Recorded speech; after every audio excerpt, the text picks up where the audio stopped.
अस्सलाम वालेकुम everyone, welcome to my YouTube channel. आज के तीसरे लेक्चर में आप सीखेंगे लोगो डिज़ाइन करना। तो चलें आज के तीसरे लेक्चर को हम स्टार्ट करते हैं। लर्न विद बुशरा मिर। जो टेक्स्ट है उसको डिलीट कर देना है और शेप्स में आखिरी वाली शब्द लेनी है और उसका कलर ब्लैक करके उसको उस तरह से और एक और शेप लें और उस पहली वाली शेप पर सेट करें।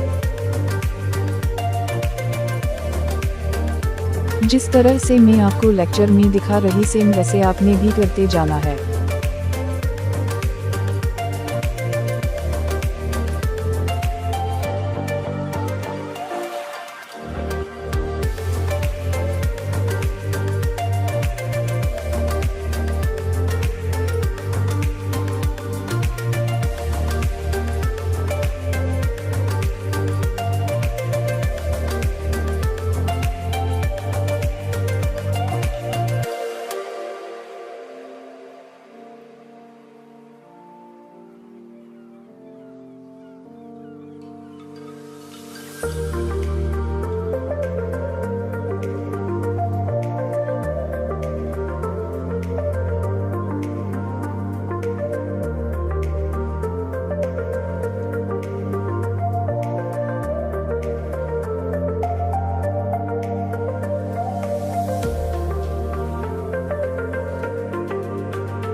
तो ये था हमारा आज का लेक्चर। उम्मीद है आप सबको समझ आ गया होगा।